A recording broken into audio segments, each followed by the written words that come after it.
بسم اللہ الرحمن الرحیم۔ السلام علیکم۔ آج اس ویڈیو میں ہم آپ کو قرآن پاک کی ایک ایسی سورہ کے بارے میں بتائیں گے جس سورہ کو محرم کی پہلی چاند رات میں اگر ایک بار پڑھ لیا جائے تو اللہ تعالیٰ 70,000 دروازے روزی کے کھول دیتا ہے، اور اس سورہ کو دولت کا سمندر بھی کہا جاتا ہے۔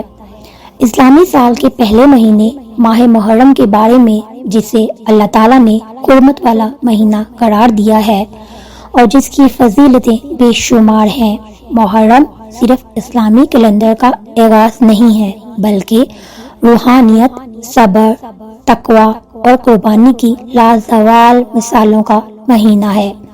یہ وہ مہینہ ہے جس میں کئی انبیاء اکرام کو اللہ تعالیٰ نے نجات دی، جن میں حضرت موسیٰ علیہ السلام کو فرعون سے نجات ملی، حضرت نوح علیہ السلام کی کشتی جودی پہاڑ پر آ کر رکی۔ سب کچھ اسی عظیم مہینے میں ہوا۔ محرم کا چاند جیسے ہی طلوع ہوتا ہے، رحمتوں کے دروازے کھول دیے جاتے ہیں، دلوں میں ایک عجیب سا سکون اور ایک الگ سی روحانیت اترتی ہے اور بندہ خود کو اللہ کے قریب تر محسوس کرتا ہے۔ محرم کی پہلی رات یعنی اسلامی سال کی پہلی رات یہ ایک عام رات نہیں ہے، یہ وہ رات ہے جس کی آمد سے ایک نئے روحانی سال کا شروع ہوتا ہے اور جس میں نیتوں کا، ارادوں کا اور عبادات کا ایک نیا سلسلہ شروع کیا جاتا ہے۔ یہ رات اس بات کی علامت ہے کہ اگر بندہ سچے دل سے توبہ کرے، عبادت کرے، نیکی کا راستہ چن لے تو اللہ تعالیٰ اس کے لیے اگلے پورے سال کی راہیں آسان فرما دیتا ہے۔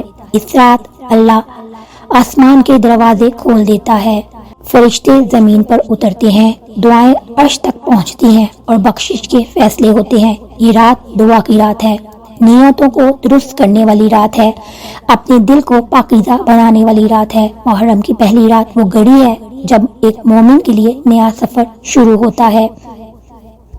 اگر کوئی شخص دل سے اللہ کی طرف رجوع کرے اور اس رات عبادت، ذکر اور توبہ میں مشغول ہو جائے تو اس کے لیے پورے سال کی بھلائی کے دروازے کھل جاتے ہیں۔ اس رات کا لمحہ لمحہ قیمتی ہے۔ اس رات کو غفلت میں گزار دینا واقعی محرومی کا باعث ہے۔ جو لوگ اس رات اللہ سے رزق کی بہتری مانگتے ہیں، ان کی جولیاں بھر دی جاتی ہیں۔ جو مغفرت طلب کرتا ہے، ان کے نام نیک لوگوں کی فہرست میں لکھ دیے جاتے ہیں۔ جو سچے دل سے آنسو بہاتے ہیں، اللہ ان کے دلوں کو روشن فرما دیتا ہے۔ اس رات کچھ خاص اذکار اور عبادات ایسی بھی ہیں جس کی تاثیر الفاظ سے باہر ہے۔ اس رات کی عبادت محض ثواب کے لیے نہیں بلکہ دل کی روشنی، روح کی پاکیزگی اور زندگی کی سمت کو بہتر بنانے کا ذریعہ ہے۔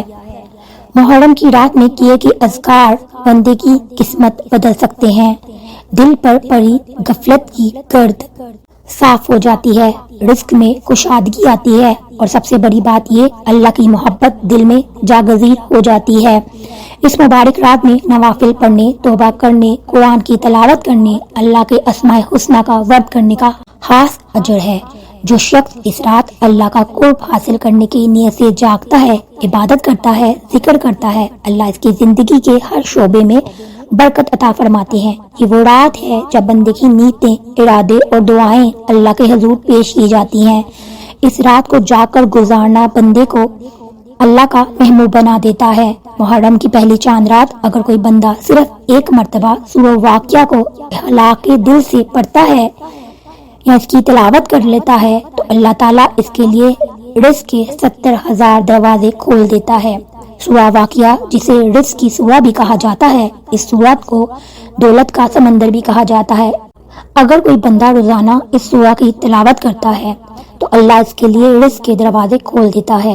اس کے گھر سے فقر، غربت، تنگ دستی بھاگ جاتی ہے۔ اس رات یعنی محرم کی پہلی رات اس سورہ کو یعنی سورہ واقعہ کو پڑھنے سے رزق میں ایسی برکت آتی ہے کہ تنگ دستی، محتاجی، قرض، غربت سب کچھ اللہ کے حکم سے ختم ہو جاتا ہے۔ شرط صرف ایک ہے، اخلاص، یقین اور توکل۔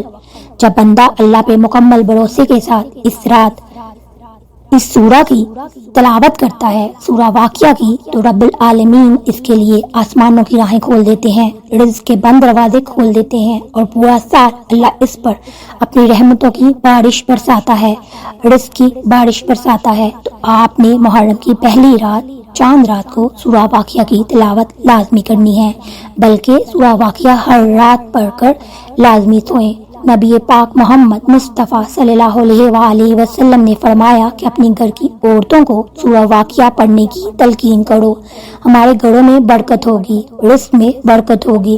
اس عمل کو لازمی کیجیے۔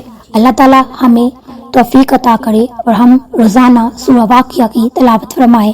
اگر آپ کو ویڈیو اچھی لگی ہو، لائک اور شیئر کیجیے گا۔ چینل پر نئے ہیں تو چینل کو سبسکرائب کر لیجیے۔ اپنا بہت سا خیال رکھیے گا۔ اللہ تعالیٰ آپ سب کو اپنے حفظ و امان میں رکھے۔ اللہ حافظ۔